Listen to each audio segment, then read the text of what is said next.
Number 5. Grilled ribeye steak with some veggies. Let's get started with 2 beautiful ribeyes. First, we'll skewer them up, followed by some onions and fresh tomatoes for those steak sandwiches. Make sure to solidly skewer them so they don't fall off. Salt, olive oil, and a generous brush of marinade. Now let's prepare the oven. The internal temperature is around 900 degrees Fahrenheit. Use the peel to move the coals to the side.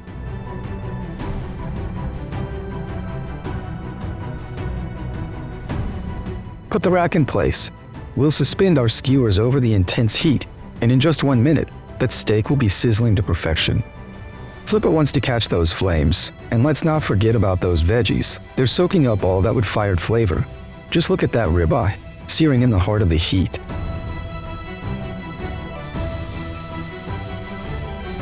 Once the steak's cooked to perfection, we'll let it rest for 7 minutes before slicing into it. And there you have it, the juiciest, most succulent steak, cooked at a scorching 900 degrees Fahrenheit for just 30 seconds per side. Cut the steak into thin slices.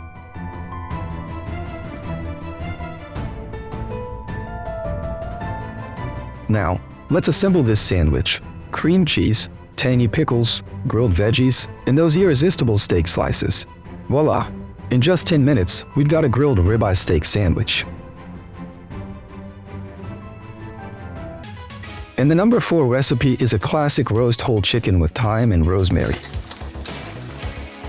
Now, let's start the marinade for the chicken. We'll need some olive oil, salt, paprika, and of course, some freshly ground pepper. Mix it all together, and then it's time to marinate the chicken. Spoon the marinade over the chicken and then rub it in with your hands.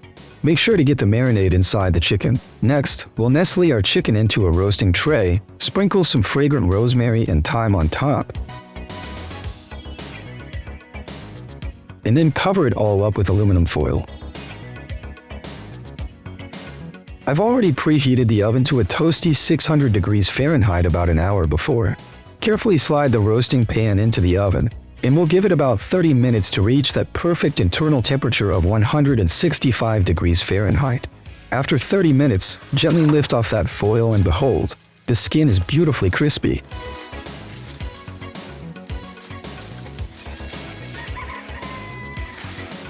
But hold on, we're not done yet. To really take that skin to the next level, we're popping the chicken back in the oven for an extra 15 minutes to get it nice and golden brown. Now, let's take it all out of the oven. And here's a little tip from me to you. The secret to the best roast chicken ever? 3 indisputable ingredients: olive oil, thyme, and rosemary. I highly recommend giving this recipe a try. Wood-fired pizza is the recipe number 3. Now, some of you might be wondering why pizza isn't number 1 on this list. Well, stick around until the end of the video, and I'll explain why it's holding the 3rd spot. The pizza I will be making is of course a classic Margherita. First things first, I've already got my pizza dough ready. If you need help with that, check out the link in the description box where I've got a video on making pizza dough. Once your dough is stretched out enough, push the excess flour out of the way. Sprinkle some of that flour on your pizza peel and transfer the dough. Make sure you adjust the shape of the dough after you transfer it to the peel. Now, let's get to assembling the pizza. First, I'm going to dish some sauce onto the pizza dough and spread it around with a wooden spoon. Add some chunks of mozzarella cheese, some cherry tomatoes, fresh basil leaves, and it's time to transfer it to the oven. The temperature of the oven is between 940 and 960 degrees Fahrenheit. At this temperature, it only takes 1 minute for the pizza to cook. Once it's cooked, take it out. Let's take a second to admire this beauty.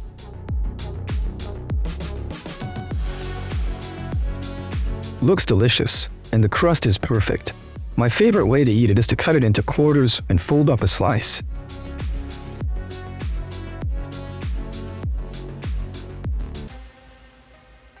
Second place, beef shanks with rosemary and potatoes. Beef shanks might not be the most tender cut, but I love them. We're talking slow roasting here. First up, we'll place those beautiful beef shanks in a roasting pan.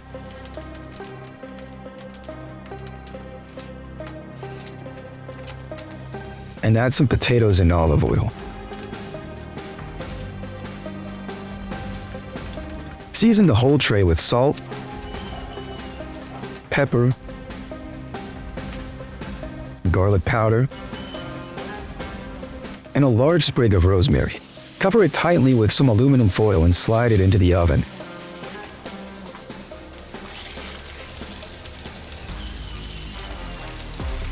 Listen to that sizzle. We'll let this bad boy slow roast for a good 5 hours.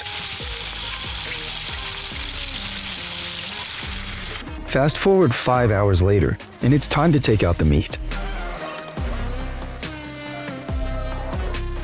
Gently remove the aluminum foil. The meat is practically falling off the bone.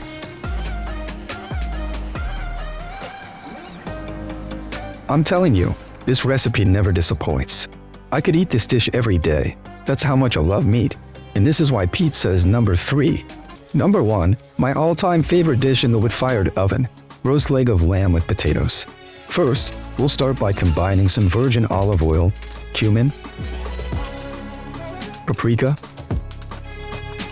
salt, and garlic powder. Give it all a good mix. Now, let's add some fresh red onions, carrots, and whole potatoes. Cut those onions into quarters, the carrots into large pieces, and leave the potatoes whole. Put all the ingredients in a shallow roasting tray.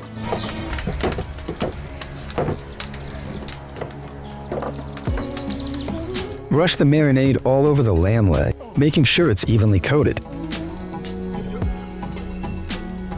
Use the extra sauce to do the same with the veggies. Don't forget to add some freshly picked rosemary and garlic cloves for that extra flavor boost. Then, cover it all up with some aluminum foil and pop it into the oven. We'll place the sheet pan right in the middle. Now, listen closely as that beautiful sound of roasting fills the air. We'll let it go for a solid 5 hours, battling the flames and absorbing all those incredible wood-fired flavors. Alright, it's time to wake up our lamb. Let's remove the aluminum foil and discard the rosemary. Just look at that. It's absolutely stunning. The meat is perfectly roasted, and those potatoes soft and cooked to perfection.